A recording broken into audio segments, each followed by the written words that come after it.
నమస్తే BTV7 news కు స్వాగతం. నేను మీ సోని. వార్త వివరాల్లోకి వెళ్తే కూటమి ప్రభుత్వం ఇచ్చిన హామీలు నెరవేర్చలేదని 2 సార్లు కరెంటు ఛార్జీలు పెంచి ప్రజల నెత్తి మీద భారం మోపారంటూ విజయనగరం జడ్పీ చైర్పర్సన్ మజ్జి శ్రీనివాసరావు మండిపడ్డారు.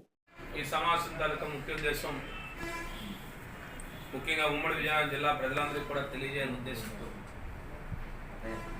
ఏదైతే కూటమి ప్రభుత్వం ఎన్నికల ముందు అనేక హామీలు ఇచ్చి ఆ హామీలు ప్రభుత్వం ఏర్పడిన తర్వాత తొంగలో తొక్కిన విషయాన్ని అనేక సందర్భాల్లో మీకు తెలియజేస్తాం.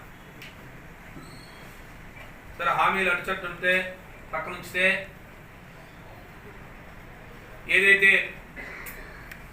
మరి కరెంటు ఛార్జీలు గత ప్రభుత్వం మా హయాంలో మా ప్రభుత్వంలో ట్రూ-అప్ ఛార్జెస్ ఏదైతే ఇంధన సర్దుబాటు ప్రజలకి కన్జ్యూమ్స్ ఇచ్చే సప్లైలు ఇచ్చే ఏదైతే తేడా ఉందో ఇప్పుడు కూడా మరి డిస్కమ్ నుంచి ఏపీఆర్సీకి ప్రభుత్వం సమర్పించడం, మరి ఏపీఆర్సీ దగ్గర ప్రభుత్వం తాలూకా వాదన వినిపించడం జరుగుతూ ఉంటుంది. గతంలో ఇప్పుడు కూడా గత ప్రభుత్వంలో జగన్మోహన్ రెడ్డి గారు నాయకత్వంలో మేము ఆనాడు కేవలం ఎప్పుడైనా ఛార్జీలు అంటూ పెంచితే ఒక ట్రూ-అప్ ఛార్జెస్ మాత్రమే ఆనాడు మేము పెంచడం జరిగింది. దానికి కారణం ఆనాడు ప్రజలకి ఒక మాట ఇచ్చాం, మేము ఎప్పుడు కూడా కరెంటు ఛార్జీలు పెంచబోము, ఏదైతే కన్జంప్షన్లో కానీ ఇంధనం పవర్ తయారీలో కానీ ఆ డిఫరెన్స్ కాస్ట్ ఏదైతే ఉందో దాన్ని గ్లోబల్ ఫ్యూయల్ ఛార్జ్ కన్జంప్షన్ ఛార్జెస్లో డిఫరెన్స్ కాస్ట్ మాత్రమే మేము ఎప్పుడు కూడా డిస్కమ్లకి నష్టం రాకుండా ఉండడానికి, డిస్కమ్లు మరి నష్టాల్లో పోకుండా ఉండాలని చెప్పి ఆనాడు ప్రజలను ఒప్పించి మేము ఆనాడు ఆ కార్యక్రమాలు చేస్తాం. కానీ ఆనాడు ప్రతిపక్ష నాయకుడు మరి నేటి ముఖ్యమంత్రి అయినటువంటి చంద్రబాబు నాయుడు గారు ఆనాడు అనేక సమావేశాల్లో చెప్పారు, లేదు ఈ ప్రభుత్వం ట్రూ-అప్ ఛార్జెస్ పెంచుతుంది, మేము వస్తే మేము ట్రూ-అప్ ఛార్జెస్ కూడా తీసుకోము, ఎట్టి పరిస్థితిలో మేము ఛార్జీలు పెంచబోము అని చెప్తూ ట్రూ-అప్ ఛార్జెస్ కూడా మేము రద్దు చేస్తామని చెప్పిన గత ప్రతిపక్ష నాయకులు నేటి కూటమి ముఖ్యమంత్రి అయినటువంటి చంద్రబాబు నాయుడు గారు ఇప్పటికీ ప్రభుత్వం ఏర్పడి సుమారు 5 నెలల కాలం 6 నెలలకు వస్తున్న తరుణంలో 2 సార్లు ట్రూ-అప్ ఛార్జెస్ పెంచారు.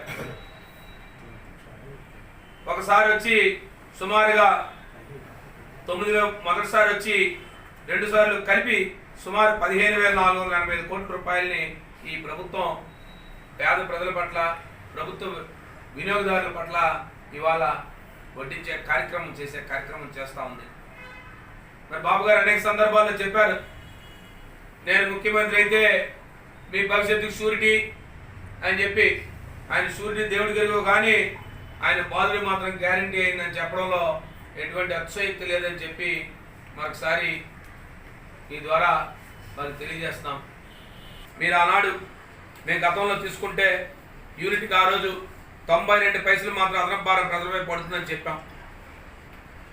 కానీ ఈనాడు సుమారుగా మీరు ఏపీఆర్సీని తీసుకుంటే సుమారు 9,412 రూపాయలతో ఇవాళ ₹2.19, అంటే 2 ఛార్జెస్ కలిపి మీరు 2 సార్లు మీరు పెంచారు. ఒకసారి సుమారుగా 6,072 కోట్లు, రెండోసారి సుమారుగా 9,400 కోట్లు. ఈ 2 కలిపితే సుమారు 15,000 కోట్ల రూపాయల భారాన్ని మీరు వినియోగదారు మీద మోపారు. దాని తాలూకా పర్యావసానంగా యూనిట్ ధర సుమారుగా తీసుకుంటే ₹2.19 ఇవాళ అదనంగా మరలా చెల్లించే కార్యక్రమం అది వచ్చే నెల నుంచి బిల్లుల్లో వస్తుంది.